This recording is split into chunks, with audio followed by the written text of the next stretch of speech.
Մինչև չլստես իշխանություն չես կարող վերցնես, այդ քայլերի ժամանակ մենք պետք է փորձենք մի նոր քաղաքական process սկսել։ Դի վախեցնի ուժեղ Հայաստանի падգամավորներին ինչ-որ ճնշումներ գործածի նրանց հարազատների վրա, մինչև այն պահը, որ 5 հոգի եւս ինքը կարողանա ուժեղ Հայաստանից փախցնի Նիկոլ Փաշինյանը ըստ էության դավաճանել է մեր ազգային անվտանգության շահերին։ Ով ինքը գտել է բանալին իր իշխանությունը պահելու։ Այս անգամ առաջին անգամ չկարողացավ Ռուսաստանի հետ կարգավորել հարաբերությունները։ Մեծ խաղը հիմա նորից շարունակվում է։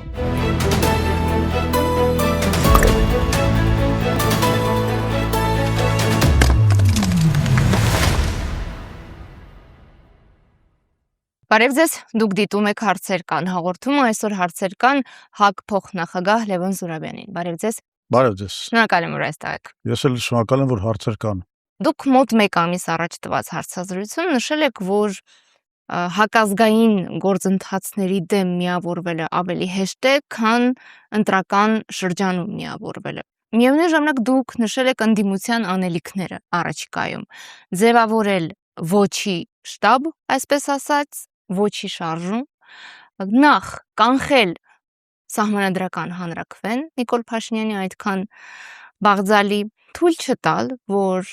սահմանադրական դատարանը գողանա 5 մանդատը ընդդիմությունից, մասնավորապես Բարգավաճ Հայաստանից։ 1 ամիս անց պարզ է, որ հաջողվեց գողանալ։ Արդյոք բավարար էր պայքարը, որպեսզի դա թույլ չտայինք, եւ երբ մենք խոսում ենք մեծ մասշտաբի քայլերի մասին, արդյոք այս շատ ռեալ քայլը, որը չհաջողվեց ընդդիմությանը, վատ չի անդրադառնա ընդդիմության հետագա անելիքների հանդեպ հանրության վստահությանը։ Համաձայն եմ, այդ բոլոր նախատինքները կարելի է արտահայտել ընդդիմության հասցեին։ Ես ասել եմ, հիմա էլ ցավով եմ ասում, իրականում իսկապես պետք է ժողովրդին հանել փողոց։ Բայց դա պետք է աներ այն քաղաքական ուժը, որ ամենաշատ ձայներն էր հավաքել։ Հիմա իրանք չգնացին այդ ճանապարհով, որը ես կարծում եմ քաղաքական սխալ էր կամ քաղաքական մտածողության պակաս, բայց ունենք այն ինչ որ ունենք եւ դա շատ չի նշանակում, որ շտկումներ հնարավոր չի անել։ Հիմա ես լուրը ստացա, որ պաստորեն Նարեկ Կարապետյանին սրկեցին անձեռնխելությունից, այսինքն մինչև կթողարկվի մեր հաղորդումը, գուցե պարզ դառնա, որ կալանքի են տանում։ Հա, եւ զանգարեցի իրեն,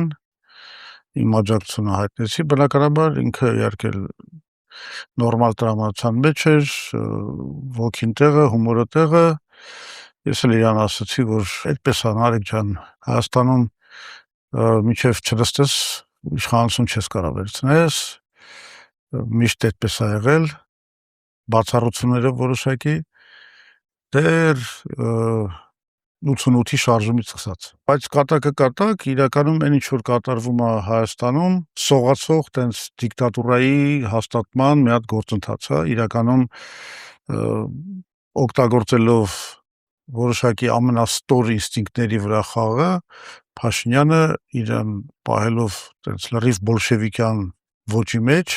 պատերազմ սկսել անդիմախոսների դեմ։ Պատերազմը վաղուց է սկսել, բայց հիմա կգնալով այդ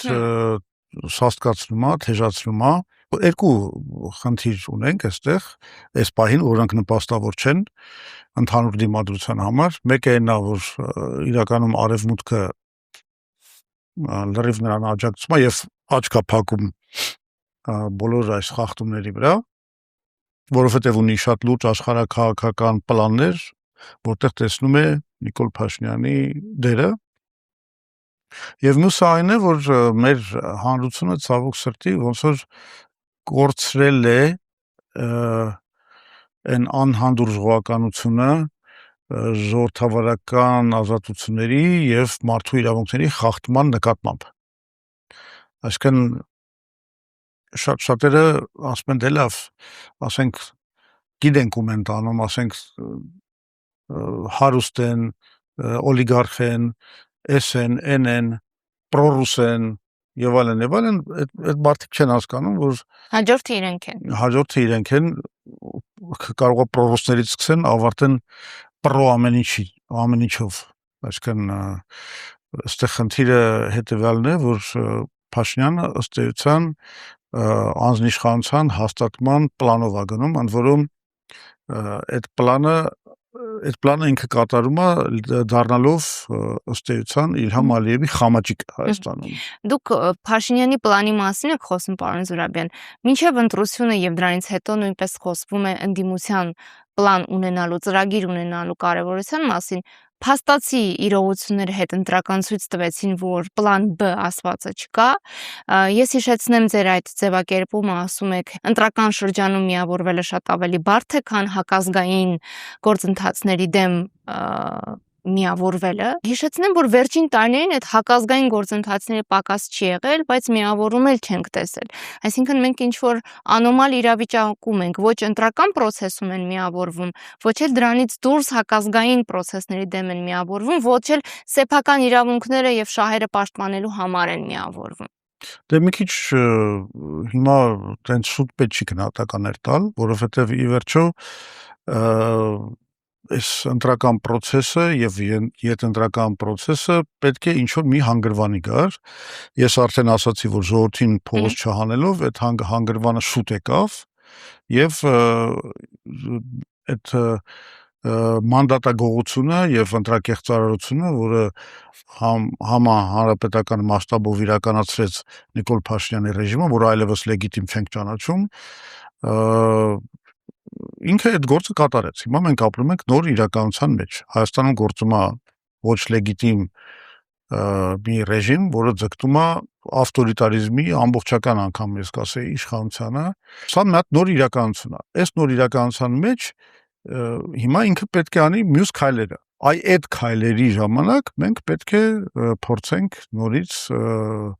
մի նոր քաղաքական process սկսել։ Քայլերի ժամանակ, թե նախորդող հատվածում արդեն պիտի նախանշվեն այդ process-ները։ Գիտեք, հիմա ինքը ինչ անելու, իրականում այս ամեն ինչի տակ ինչ բան է, բովանդակություն է դրվում։ Բովանդակությունը հետեւյալն է, ինքը պետք է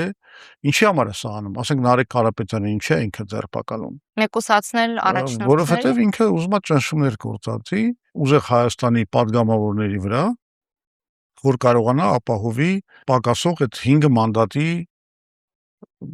աջակցությունը։ Այսինքն իրան պետք է եւս 5 մարդ։ Այս բռնաճնշումներով ինքը փորձելու է այդ ապահովությունը ստանալ։ Դեպի վախեցնի ուժեղ Հայաստանի падգամավորներին ինչ որ ճնշումներ գործածի նրանց հարազատների վրա եւ այլն, միջև այն պահը, որ 5 հոգի եւս ինքը կարողանա ուժեղ Հայաստանից փախցնի եւ ստանա իսկապես սահմանադրական մեծամասնություն, որ իրան թույլ կտա կատարել Իլհամ Ալիևի պատվերները։ Ինքը սրա համար ունի բան, ինչ ասեմ,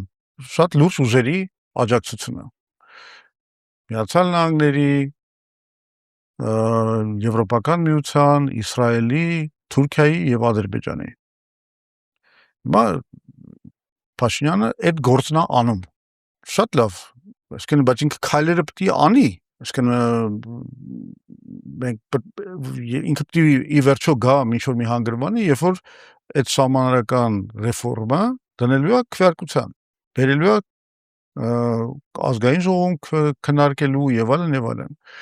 Այո, մենք պետք է նախապատրաստական աշխատանքներ անենք եւ մենք հիմա, ասենք, ինչ-որ կոնսուլտացիաներ անցկացնում ենք։ Իմ ասածը ինչ է, որ այնուամենայնիվ ինքը պետք է ինչ-որ քայլ անի, որին պետք է գա դիմադրության շարժումը։ Այսինքն ընդդիմությունը ինքը չունի այդ ներուժը սեփական օրակարգ ձևավորելու եւ իշխանությանը ստիպելու սխալվել կամ խաղալ ընդդիմության խաղի կանոններով։ Այս բանը սեփական օրակարգ թելադրելու ձևը դա ընտրախախտումները կանխելն էր, ժողովրդին փողոց հանելը։ Դա չարվեց։ Ի տարբերություն, ասենք, 2008 թվականի։ Դա չարվեց։ Հետևաբար այս մասով մենք պետք է ասենք, որ սեփական օրակարգով գալու խնդիրը ձախողվեց այս этаպի համար։ Իսկ ապագայի համար, այո, հիմա մնում է գնալ նախապատրաստական տես կոնսոլիդացիայի ուղով քաղաքական ուժերի հետ միասին, որ կարողանանք դիմադրենք այդ ավտորիտարիզմի հաստատմանը, այդ սահմանադրական մեծամասնության բռնի ստեղծմանը։ Այո, օրակարգը հիմա թելադրում է իշխանությունը, որին իր օրակարգը թելադրում է Ադրբեջանը եւ նրանց պլանների սատարող, ասենք, գերտերությունները։ Իդեպ, պարոն Զուրաբյան, Նիկոլ Փաշինյանն էլ էր կոչ անում ընդդիմությանը մարդկանց փողոց դուրս բերել։ Նիկոլ Փաշինյանը նախ դա դեմագոգիա էր, ինքը իրականում վստահ էր, որ երևի որոշումը ընդունված է չի լինի, ինքը ուղղակի փորձում էր այդ բանի վրա խաղալ, այսինքն փորձում էր ընդդիմությանը անհարմար վիճակի մեջ դնել, որ ինքը այդ կոչ անում է, բայց ընդդիմությունը ի վերջո այդ քայլը չի անում։ Այդպիսով հայտնվելով անհարմար վիճակի մեջ։ Դա սովորական PR քայլ էր։ Հուսով եմ ինձ չեք մեղադրի Նիկոլ Փաշինյանի հետ համագործակցության մեջ, այսինքն մենք նույն բանը չենք ասում, ինքը դա PR նպատակ նկատի ուներ, իսկ ես ինչ որ ասում եմ համարելով իսկապես, որ դա պետք էր։ Իհարկե կար այդ հարցը, թե լավ հավաքվեցինք, հետո ինչ պիտի անենք, այսինքն այս շոքին, չգիտեմ, ի վերջո հասկանալի է, որ բարդ է ակնկալել, որ մարդիկ կարող են երկարաժամկետ պայքար տանել հրապարակներում այս շոքին, եւ դա կարող էր բերել մարելու շարժմանը, այդ բաները, այդ հակապաստարկները ես լսել եմ։ Այստեղ շատ կարևոր էր արձանագրել, որ ժողովուրդը դուրս է եկել փողոց, որտեղ հիմա միշտ Նիկոլ Փաշինյանի ռոպագանդան ինչ ասում, ինքն էլ Փաշինյանն էլ, տեսեք մարդ դուրս չեկավ փողոց։ Հասկանում եք, իսկ եթե սա արվեր, սա մի հատ հանգրվան դիլներ, որից հետո պետք է առաջարկվեր քաղաքական գործընթաց, օրինակի համար արդեն սեպտեմբերին վերսկսել ինչ որ բաներ, բողոքի ցույցեր։ Ամեն դեպս, պարոն Զուրաբյան, մենք ճնշում չտեսանք։ Անդիմության կողմից։ Այո, անդիմության կողմից ճնշում չկար, որևէ կերպ այդ ճնշումը չկար, որպեսզի Նիկոլ Փաշինյանը այդ 5 մանդատ գողանալու համար գոնե ինչ-որ գին վճարեր կամ ծանր գին վճարեր։ Դե միգուցե դա նաև հետևանք է նրան, որ բանը ինքը Նիկոլը ոնց որ կանխեց այդ բաները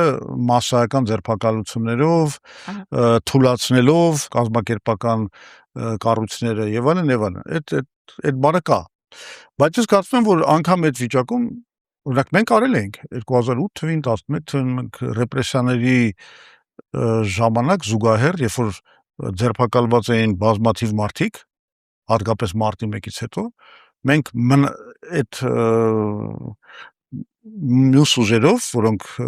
դեռ մնացել էին, մենք այնուամենայնիվ կազմակերպեցինք շարժումը։ Բայց դուք միջազգային հանրության աջակցություն ունեիք։ Բայց մենք ունեինք ինչ որ չափով, չի ասի շատ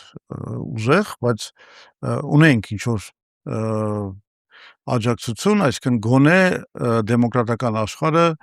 ինչ որ զսպիչ դեր փորձում էր կատարել իշխանությունների նկատմամբ։ Հիմա դա բացակայում է իսպառ,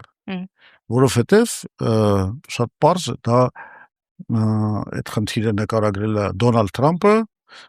որ ինքը անվերապահ աջակցում է Նիկոլ Փաշինյանին, որովհետև նա պատրաստ է կառուցել թրիփը, որը թույլ կտա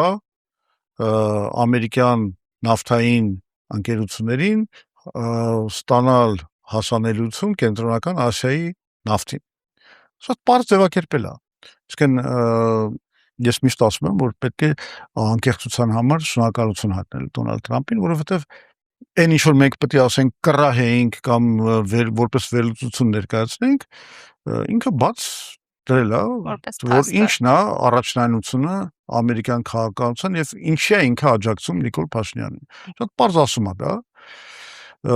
Ու մենք պետք է հասկանանք, որ սա շատ լուրջ է, որովհետև իրականում այդ թրիփը եւ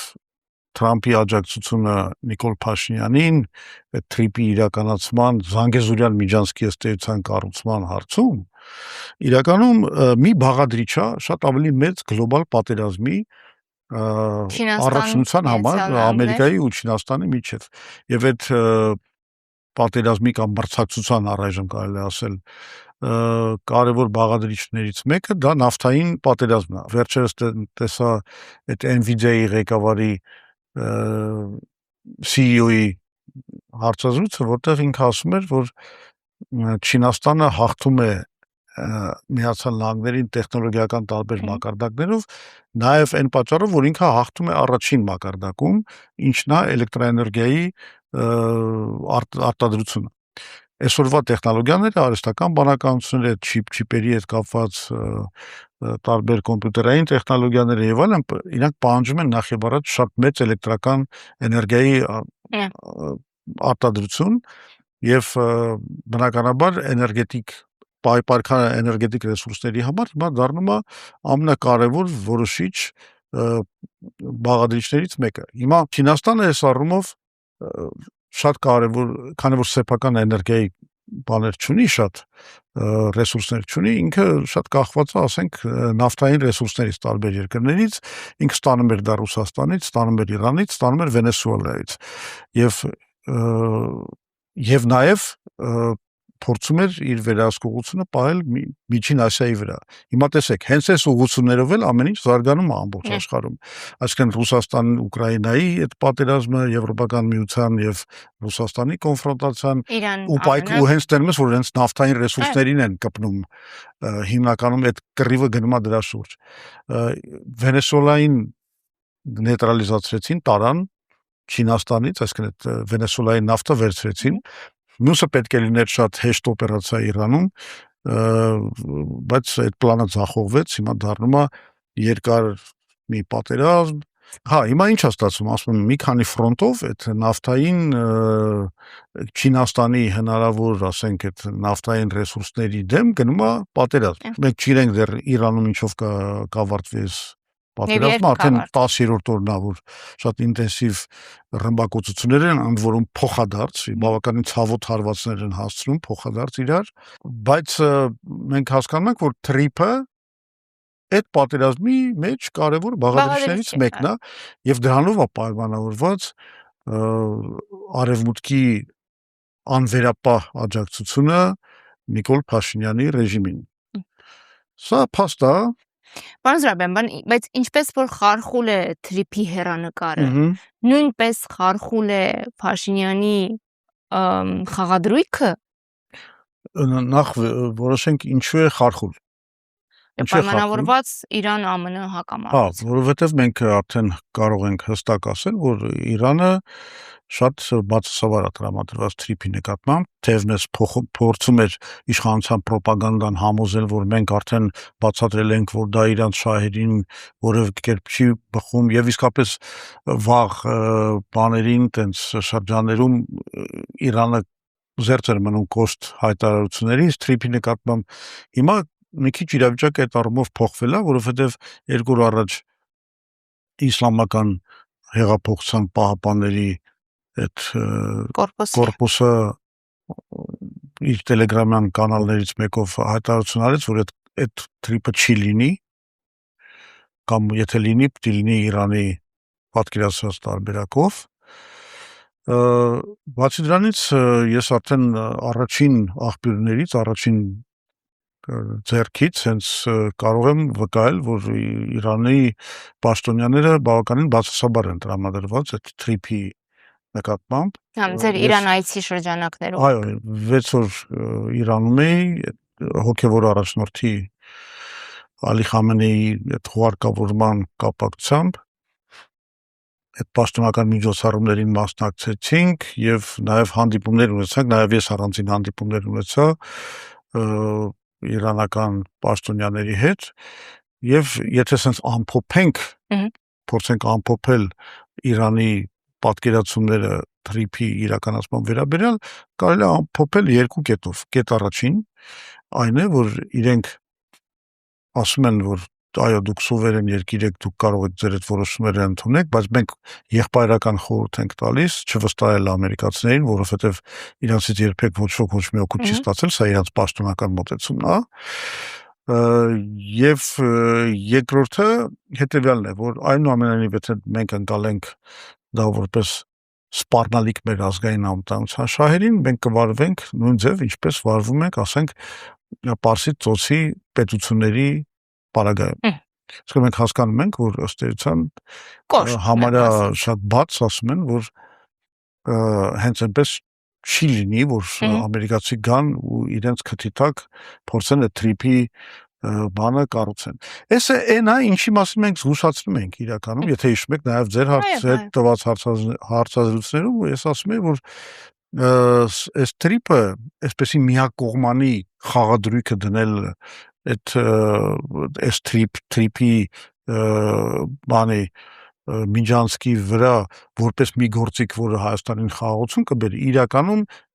իրատեսական չի եւ նա իրականում այդ միակողմանիությունը աշխարհաքաղաքական ստեղծում է ռումբ դրված այդ խաղաղության տակ, որովհետեւ հիմա մենք տեսնում ենք, հա, այս բոլոր ինչ որ ես ասացի, եթե վերուցենք, պարզվում է եւ Ռուսաստանի համար սա անընդունելի է, որովհետեւ Ռուսաստանի սրանով դուրս են մղում հարավային Կովկասից եւ Չինաստանի համար անընդունելի է, որովհետեւ նպատակը միջինասիական նավթը իրանց քթի տակից տանելն է եւ Իրանի համար բնականաբար արդեն վերլուծեցինք սա անընդունելի է, այսինքն այդ եվրասիական գերտերությունները կարելի է այսպես ասել, բոլորը միավորվելու են հակադարձման ջանքերի մեջ։ Պարոն Զուրաբյան, ստացվում է, որ այս խաղադրույքը կատարել է քաղաքական գործիչ Հայաստանի վարչապետ Նիկոլ Փաշինյանը, բայց այդ ռումբը վտանգավոր է Հայաստանի Հանրապետության եւ բոլորիս համար։ Հենց դա համար էլ կարելի է ասել, որ Նիկոլ Փաշինյանը ըստ էության դավաճանել է մեր ազգային անվտանգության շահերին, որովհետեւ ինքը իրականում այս իր քաղաքականությունով ինքը գտել է բանալին իր իշխանությունը պահելու, թեկուզ ոչ լեգիտիմ, բայց իշխանությունը պահելու բանալին գտել է, բայց դրա դիմաց տվել է Ղարաբաղը, տալիս է այս Զանգեզուրյան միջանցքը եւ ըստ էության չի դուրս գալիս մշտական հարատև sense մշտական զիջումների ճանապարհից Ադրբեջանին եւ Թուրքիային։ Պարոն Զուրաբյան, Համաշխարհային բանկի զեկույցը երբ նայում ենք Հայաստանի վերաբերյալ հուլիս ամսվա զեկույցը, շատ տխուր միտումներ ենք տեսնում, ես մի երկու օրինակի մասին կխոսեմ, ներկրումը աճել է, արտահանումը նվազել է։ Սա շատ մակերեսային գիտելիքների պարագայում էլ հուշում են մասին, որ տնտեսական վիճակը Հայաստանի մեղմ ասած լավ չէ եւ նաեւ անդրադարձեր կատարվել Ռուսաստանի հետ հարաբերությունները վատթարացնելու կամ այսպես շարունակելու պարագայում տնտեսական ինչ լրջագույն խնդիրների առջև ենք կանգնելու եւ ինչ լուրջ սոցիալական խնդիրներ են առաջ գալու, եթե այս սահմանափակումները շարունակվեն։ Հիմա երբ դուք խոսում եք միակողմանի լուծումների մասին եւ դրանց վրա խաղադրույք անելու մասին, ակնհայտ է, որ դիվերսիֆիկացիա չունենալով այն քաղաքականությունը, որը Նիկոլ Փաշինյանը առաջ է տանում Ռուսաստանի հետ, համենայն դեպս արտաքուստ այդ փաթեթավորման քաղաքականությունը մեծացնում է Հայաստանի կախվածությունը Ռուսաստանից, դրա գինը վճարելու է մեր հանրությունը։ Հա, այդպես էլ կա, ինքը իհարկե մի քանի անգամ իր թիմին խոստացել էր, որ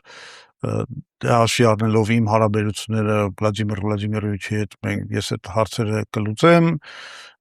եւ իսկապես այդպես էլ կար, շատ դեպքերում ինչքան լարվածություններ որ եղել են հենց աշխարհակաղակական հողի վրա Ռուսաստանի ու Հայաստանի միջև, այդ լարվածությունները այնուամենայնիվ հաղթարվել են Պուտինի հետ հանդիպումների ժամանակ ինչ որ լուծումներ գտնելու, բայց Փաշինյանը չհասկացավ, որ այս անգամ էլ է խոստացել, որ դե լավ ինչ հիմա կարևոր ընտրություններում շահենք, հետո հենց առաջի այցով կգնամ Ռուսաստան, սա հարցերը կլուծեմ, իրենք արդեն հաշվի կնստեն այս իրողության հետ, բայց ոչ այցը կա, ոչ շնորհավորանք։ Չէ, այցը եղավ, Միշուստին հետ գնաց հանդիպեց, այդ մակարդակով։ Դե հիմա այդ մակարդակն է իրան տրվել եւ հենց դա որ պարզվեց, որ այլևս այդ մեխանիզմը չի աշխատում եւ ինքը իրականում այս անգամ առաջին անգամ չկարողացավ Ռուսաստանի հետ կարգավորել հարաբերությունները, չկարողացավ կարգավորել տնտեսական խնդիրները, որոնք առաջացել են այդ հարաբերությունների պատճառով։ Եվ սա իրականում շատ լուրջ խնդիր է, որովհետեւ ինչ ուզում եք արեք, բայց այսօր Հայաստանի եւ էներգետիկ անվտանգությունը եւ պարենային անվտանգությունը կառուցված է Ռուսաստանի հետ տնտեսական հարաբերությունների վրա եւ դա փոխարինելու ալտերնատիվները իրականում շատ խարխուլ են եւ անգամ եթե տարիների ընթացքում դա հնարավոր է ստեղծել, այս պահին հնարավոր չի, որը էլի հարցական է, հնարավոր է թե չէ, այս պահին հնարավոր չի եւ այս խնդիրների չլուծվածությունը բերելու է տնտեսական խնդիրների խորացմանը։ Իհարկե մի հատ ուրախալի երևույթ կա туриզմը, շատ այդ հոսքերը բանեն, բավականին շատ են դեպի Հայաստան, դու դա էլ հենց բերում է նրան, որ մենք կարող ենք մի քիչ այդ թույլ տանք այդ էքսպորտի թույլացումը, որտեվ դա կարող է մի թեթև կոմպենսացվի այս տուրիստական այս հոսքերով, բայց հասկանալի է, որ դա շատ կարճաժամկետ է։ Բայց դա կարճաժամկետ է եւ ի վերջո ոչ մի երկիր մենակ туриզմի հաշվին չի կարող ապրել։ Այս ձկնաբույծների այդ ցույցերն են ապացուցում, որ ըստ էության ալտերնատիվներ գտնելը այդքան էլ հեշտ բան չի։ Եվ եթե այսպես շարունակվի, պարոն Զուրաբյան, սոցիալական բունտ այնուամենայնիվ հասունանալու է, անկախ նրանից, թե այս իշխանությունը թիրախային աշխատելու ինչ տաղանդ ունի, այնուամենայնիվ այդ բունտը հասունանալու է։ Հիմա ամփոփելու համար մեր զրույցը դուք Նիկոլ Փաշինյանի իշխանությունը պահելու բանալու մասին խոսեցիք, հա, խորհրդանշական պատկերավոր ներկայացրիք։ Փաստացի դուք ունեք քաղաքական առաջարկ ձևավորել ոչի շարժում։ Այդ շարժումը այն է, ինչը կկարողանա խարխլել Նիկոլ Փաշինյանի իշխանությունը։ Այդ շարժմամբ կկարողանա ընդդիմությունը բանալին վերցնել Փաշինյանի ձեռքից։ Նիկոլ Փաշինյանը իր դերակատարությունը, որ իր վրա դրված է Ադրբեջանի կողմից, Թուրքիայի կողմից, Եվրոպական միության կողմից, Միացյալ Նահանգների կողմից, Իսրայելի կողմից, ինքը դեռ չի հասցրել ավարտի։ Այսինքն ինքը նոր սկսում է դա իրականացնել։ Այսինքն այստեղ մի հատ մեծ երկար ճանապարհ կա անցնելու, իսկ դժվարությունները արդեն սկսվում են դրսևորվել։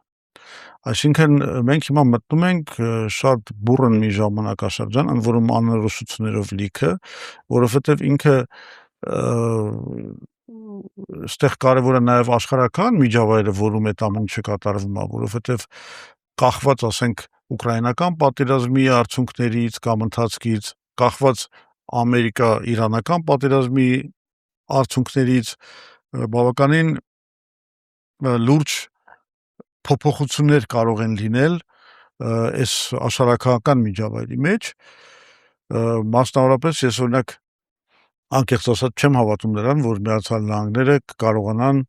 կոտրել Իրանին եւ այն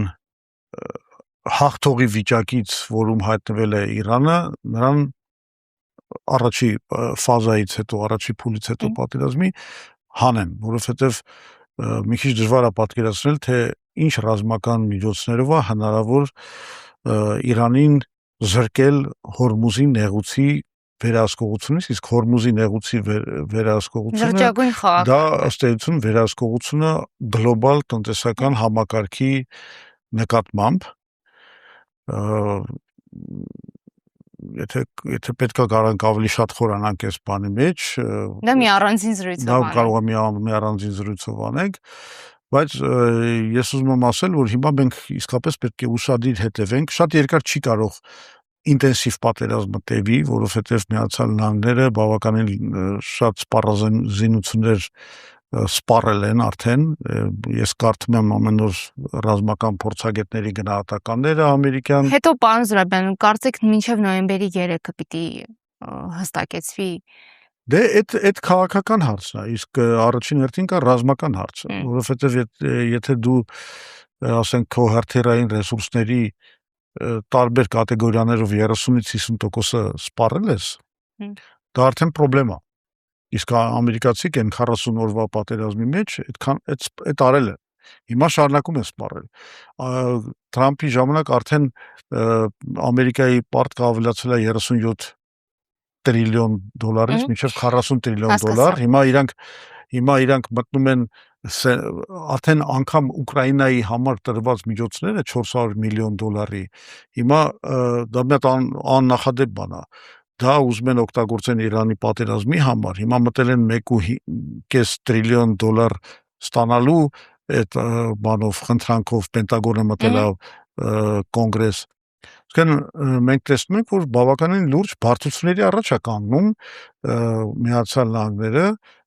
որովհետև այս պատերազմը շատ թանկ է նստում Միացյալ Նահանգներին։ Պարոն Զուրաբյան, կոնկրետացնելու համար իմ հարցը, տեսեք, կա գնահատական, որ եթե միջանկյալ ընտրություններում Միացյալ Նահանգներում Թրամփի գործերը վատանան, այսինքն այդ ֆիգուրի անվերապահ աջակցությունը Նիկոլ Փաշինյանին հասկանալի է, որ արժե զրկվելու է եւ ընդհանրապես Թրամփի հովանավորչությամբ նախագծերը եւ հեռանկարները մեծ հաշվով արժե զրկվելու են եւ խարխլվելու են։ Հետեւաբար բարդ շրջան է սպասվում Նիկոլ Փաշինյանին։ Իհարկե, եթե նոյեմբերին Թրամփը լուրջ պարտություն կրի կոնգրեսում, դա իր արտաքին քաղաքականության վճռականությունը կթուլացնի եւ ընդհանրապես արտաքին քաղաքական դիրքերը կթուլացնի։ Բայց չի նշանակում, որ ինքը դրա պատճառով կհրաժարվի, ասենք, Թրիպի իրագործումից։ Իրանք հիմա արդեն նշանակել են Կոնստանտին Սոկոլովին, իրանք հետաքրքիր ազգությամբ մարդու Դե հետաքրքիր ազգությամբ որն է, հայտնի է, որ Թրիպը կառուցվել է շատ կոնկրետ շրջանակների միջոցով, դա Ալիևի, Հիկմետ Հաջիև, Բենյամին Նետանյախու, Վիտկով, Կուշներ եւ Թրամփի այդ վարչակազմի այդ շրջանակների շուրջ կատարվող, հա, որը իդեպ ասում բավականին շրջանցում է State Department-ին, այսինքն Մարկ Ռուբիոն այդքան դրա մեջ ներգրաված չի այս process-ների մեջ, իսկ սա ավելի շատ կարելի ասել բան է, տնտեսական օպերացիաներ են, շատ կոնկրետ տնտեսական եւ բիզնես շահերով մարդկանց, որում Նիկոլ Փաշինյանը ինչպես ասել են, բուտաֆորիայի դեր է կատարում, իրան ուղղակի կանչում են, որ ինքը փաստաթղթերը ստորագրի եւ ասում են, ախպեր, մենք քեզ կաջակցենք, դու կմնաս իշխանության, ես անընդհատ ձեզ սադրում եմ, որ դուք գայթակղվեք եւ ասեք, որ Նիկոլ Փաշինյանի գործերը շատ վատ է լինելու, ընդդիմությունը կարողանալու է այդ շանսը օգտագործել, բայց դուք այդ պոպուլիստական հոսքի մեջ չեք մտնում։ Որովհետեւ ես հասկանում եմ ու գիտեմ ինչ լուրջ ուժեր են կանգնած այսօր եւ սատարում բան են Նիկոլ Փաշինյանի ռեժիմին ու ինչ լուրջ խաղադրույքներ են կատարված։ Սա իսկապես ես ավելորդություն չեմ համարի անգամ ասել, որ գիտեք այդ հայտի մեծ խաղը, հա, the great game, հա, Բրիտանիայի եւ Ռուսաստանի մրցակցությունը 19-րդ դարում, որը ավարտվեց 1907 թվականին, երբ որ նրանք միավորվեցին Անտանտի մեջ, գերմանական, այսպես ասած, իմպերիալիզմին դիմակայելու նպատակով, այդ մեծ խաղը հիմա նորից շարունակվում է, բայց այդ մեծ խաղը դա արդեն վերածվել է մրցակցության Ամերիկայի եւ Չինաստանի միջև։ Եվ այդ մեծ խաղի գլխավոր էպիզոդներից մեկը դառնում է Թրիպը։ Եվ այդտեղ իսկապես շատ լուրջ խաղադրույքներ են, շատ լուրջ ուժեր են դրա մեջ ներգրաված։ Եվ ասել, որ բանա Փաշինյանի ռեժիմը շուտով հեսա բանա կրելու է պարտություն, դա նշանակում է միանգամից կանխատեսել, որ Միացյալ Նահանգները ռեգիոնում կրելու են պարտություն։ Դա կարող է լինի։ Պարոն Զուրաբյան, ներողություն, կես կատակ, կես լուրջ Հայաստանում որևէ մեկը հիմա քաղաքական մտքի խոսքի համար պատասխանատվություն չի կրում։ Հետևաբար ցավոք կարելի ասել են ինչ որ ինձ համար այնուամենայնիվ ինչ ասեմ, քաղաքագիտական լուրջ հիմնավորված վերլուծությունը հիմք է, որի վրա ես փորձում եմ կառուցել եւ մեր մտածողությունը եւ մեր մոտեցումները, որտեւ առանց դրա մենք մտնում ենք ուղղակի անիմաստ պրոպագանդայի եւ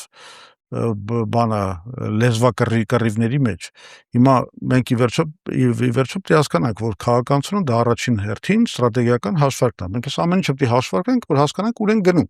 Դրանով էլ մենք զբաղված ենք։ Մի լուրջ հարցազրույց նվիրել էինք ստրատեգիական հաշվարկներին։ Դե եթե դնեք դա այդ լինքերը ձեր այդ այսինքն երբ որ սա տեղադրվի, այս հարցազրույցը խնդրում եմ այդ լինքերն էլ դրեք, որ մարդիկ նաև ցանկության դեպքում ծանոթանան այդ վերլուծությունների հետ։ Շնորհակալություն։ Ես ձեզ եմ շնորհակալ։